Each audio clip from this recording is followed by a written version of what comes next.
Hello, hello, hello. This is Dr. Janice R. Love, also known as the First Lady Coach, and I equip seasoned pastors' wives to have the clarity, the confidence, and the courage to walk boldly into the destiny for which she was chosen by being perfectly who God created her to be. Welcome to session number 6 of my Pearl Power series. Let's go.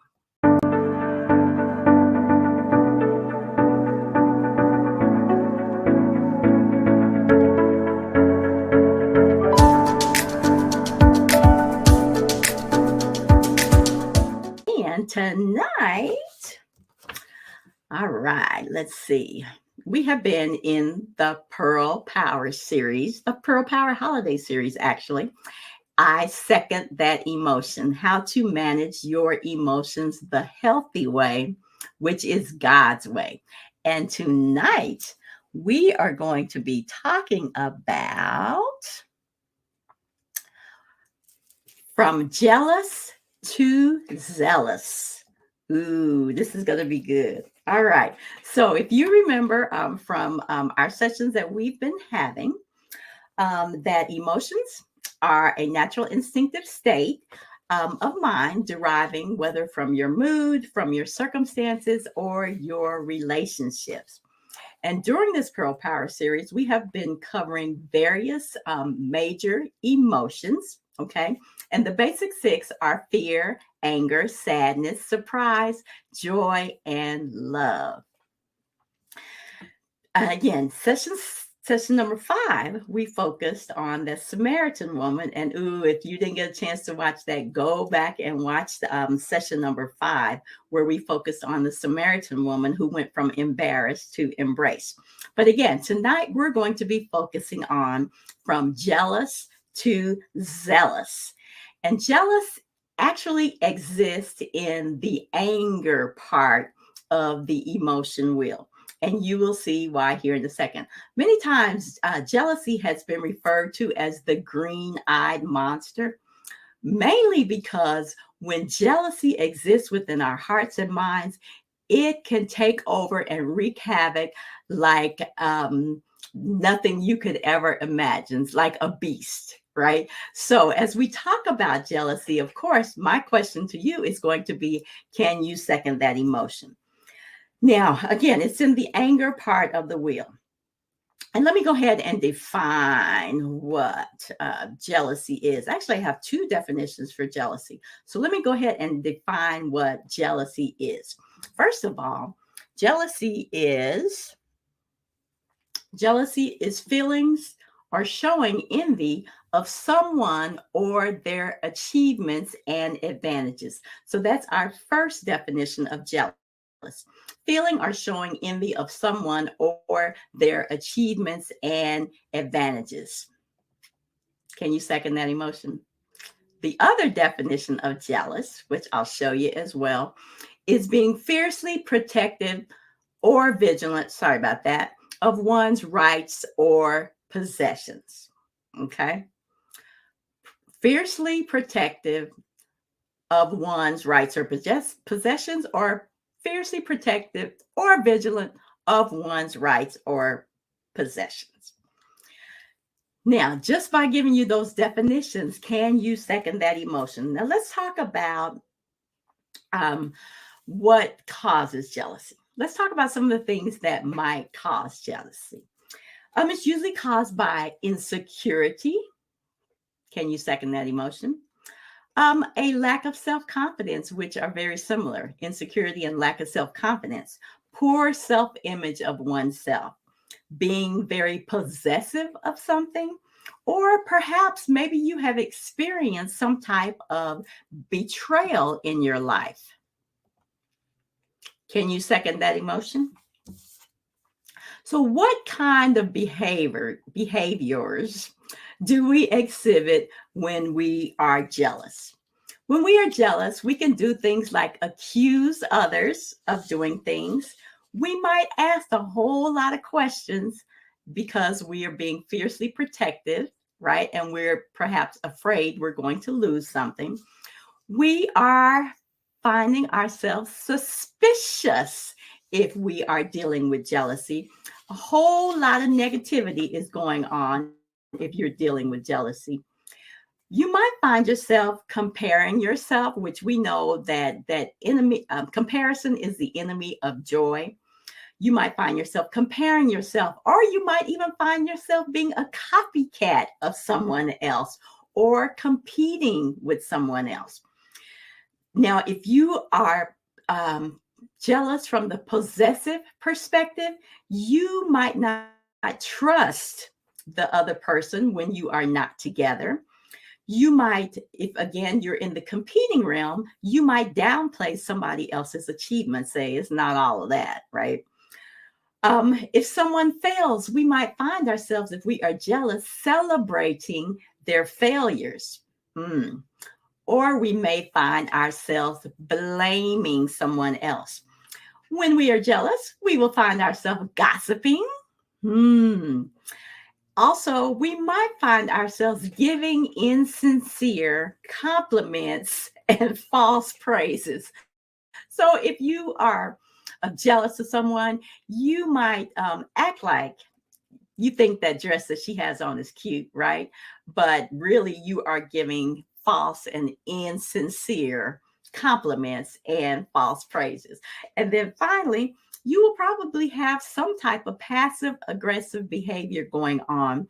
And another feeling that you could have is resentment. Now, all those things I have named, can you second that emotion? And again, we don't often like to admit that we're jealous. I don't even like to admit that I'm jealous, but it exists in our hearts and minds, and we might as well deal with it. So I'll get off of y'all, okay? And I will talk about the person that dealt with jealousy in the Bible. I'll get off of us because I know it makes us uncomfortable. But again, think about it. Can you second the emotion of jealousy? Especially when we are comparing ourselves with somebody else, we can find ourselves feeling like the other person has some kind of advantage, or that that person is flaunting that advantage that they might have over us. So stick with me here. All right, so let's look in the Bible and see who we can find that dealt with jealousy. You all know where I'm going, right? Can you already guess where I'm going? We are going to take a visit to Sarah, who went from jealous to zealous. Now, we all know the story of Sarah. It's one of my favorite, it's another one of my favorite biblical stories. We know that Sarah had a lot of things going on, but in the end, she went from not only jealous to zealous, she went from jealous to joyous. You know, I started to add that on at the end because she did become zealous, but at the same time, she became joyous in the end. So let's talk about what zealous is, first of all. Zealous is showing great energy, passion, or enthusiasm in pursuit of a cause or objective. Once again, showing great energy, passion, or enthusiasm in pursuit of a cause or objective. Can you second the emotion of being zealous? All right. So now let's go over to Sarah. What was going on in her life? First of all, one of the things that was going on in her heart and mind is that she simply did not feel like she was part of the promise that was made to Abraham. Now, when you think about some of the things that she said, and what I like about this story is that most of the things that Sarah said that clearly reflects her jealousy, she actually said it, and you could actually quote it straight from the Bible. So if you go to Genesis 16:1 through 2, she talks about the fact that you see, the Lord has prevented me from bearing children. So go into my slave girl. It may be that I shall obtain children by her. So the promise had been given to Abraham that he was going to be the father of many descendants. In fact, there was going to be so many that he couldn't count them, right? And so, because of Sarah's situation, knowing that she was barren, she's wondering to herself, okay, if I'm part of that promise, then God wouldn't have made me barren. So it's a logical conclusion that she came to. And so that is what caused her to do what she did. All right, are you all with me? She did not feel like she was part of the promise. And think about as God makes promises to our husbands. Sometimes we don't feel like we are part of that process. And especially if we feel like that it's supposed to come through us, just like Sarah believed that, okay, if I'm supposed to be part of the promise, then God would have made it so that I would have had children, right? So the first thing is her situation, the fact that she does not feel included in the promise. Part of that is because she is older, and again because she's barren, and they were way past the age to, even if she wasn't barren, for her to be having kids. Okay, so again, the very first thing was that she does not feel included in the promise. Then secondly, the circumstances she's dealing with is that because she did not feel included in the promise, she has sent her husband into the arms of another woman. Now, we might look at this and say, has she lost her mind? Right? But later, I'm going to talk to you about how she moved from jealous to zealous. That explains a little bit about why she did what she did. Okay, stay with me. Now, in those days and times, it was legal for a wife to have their slave girl to have the child, and legally it would be the wife's child. Okay, so she wasn't doing anything that was not done before. Okay, she knew the law, and she knew that if she was not part of the promise, that she could make it happen for her husband by giving him the slave girl. All right. So the second circumstance is again that she is the one that sent her husband, um, the mistress, the slave girl. She is the one that sent her. All right.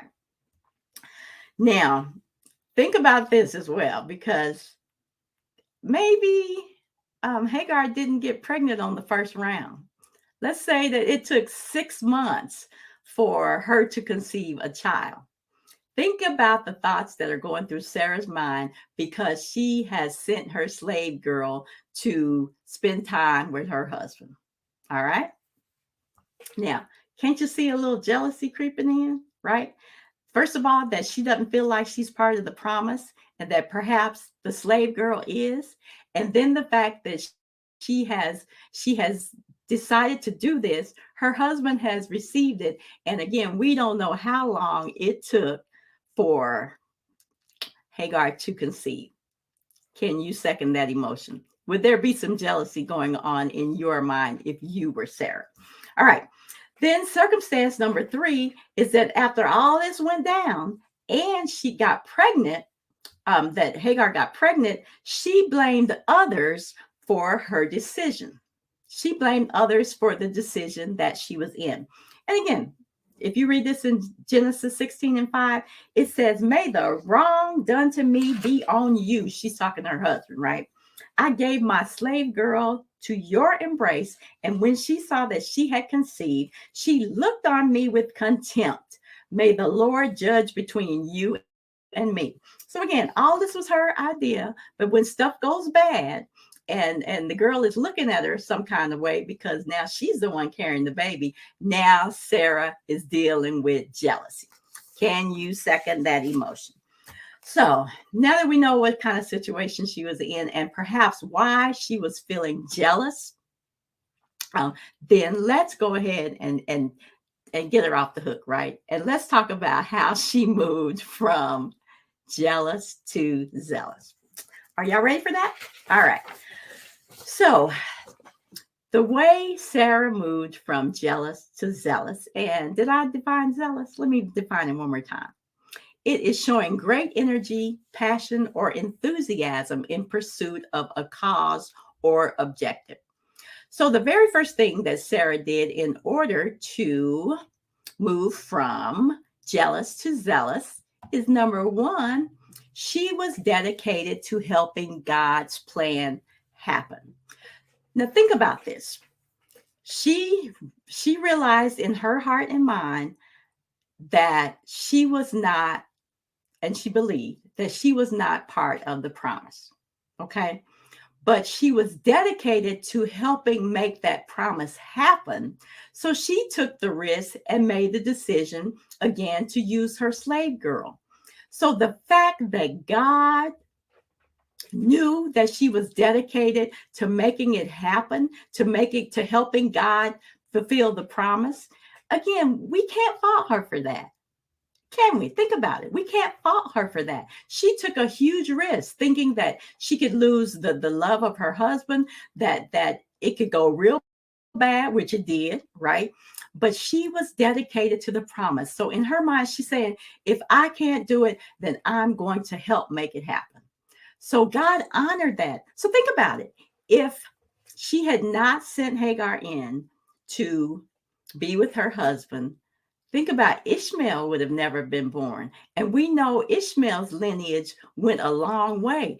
And that's part of Abraham's promise. Again, Sarah wasn't going to be the one to have all the kids, right? So again, she was committed to helping God to fulfill the promise. All right, so we can't fault her for that.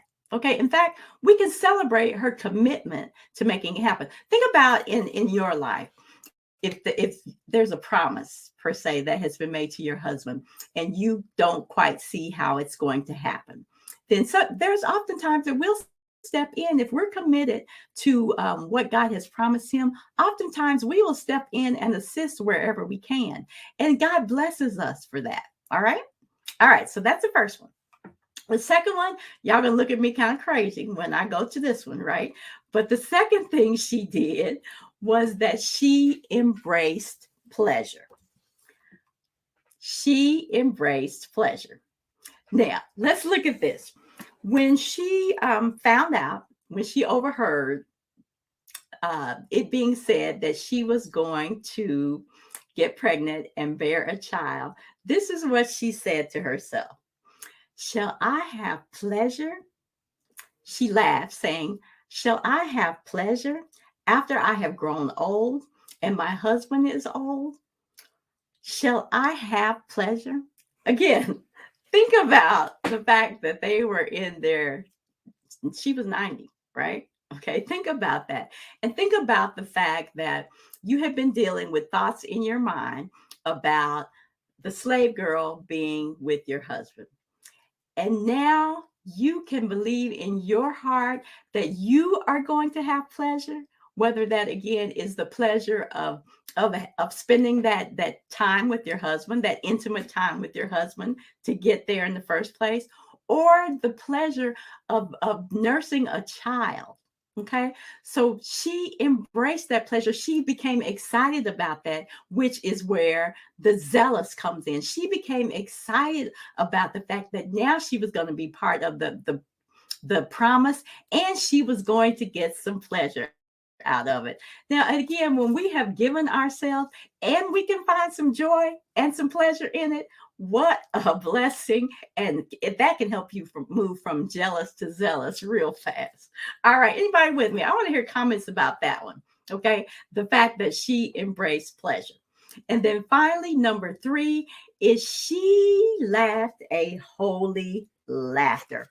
In fact, she named her son Isaac, right? And Isaac means laughter. So the final thing that she says at the end of all of this, after she has had the child, she says, God has blessed me with laughter, and all who get the news will laugh with me. So imagine Sarah, after she conceives the child, she gets to experience that joy and that pleasure, and now she can just laugh about it, and she can have that joy. She can have that zealous. Let me define zealous again. She can have that passion. She can have that enthusiasm again, because now she is part of the promise. So do you see how Sarah moved from being jealous to zealous? And as a result of that, again, she was able to become the woman that God had created her to be. In fact, I can imagine that as a result of all this, her whole relationship with Abraham changed.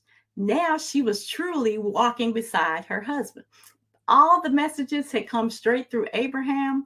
But then at this point, when now she is part of the promise and she has done her part, then she can truly walk beside her husband and go from jealous to zealous. All right. So that is how she went from jealous to zealous. Comments, statements. Let me hear about what you all are thinking about how Sarah moved from jealous to zealous. Where's the comments out there? Let me see what we have. Comments. I can't see my comments. All right. But anyway, in your own life, have you experienced any kind of jealousy? Again, whether that's because you are possessive or something, or whether or not you are competing or comparing yourself with one another, knowing that comparing yourself will always end in jealousy one way or the other. Okay, so do not compare yourself, do not compete with anybody else. In fact, if you know truly who you are, you don't have to worry about competing with anybody else. If you know exactly who God created you to be, you'll spend all of your energy just trying to be the one that God created you to be, not copycatting anybody else or comparing yourself to anybody else. All right, so that is pretty much all I have for this evening.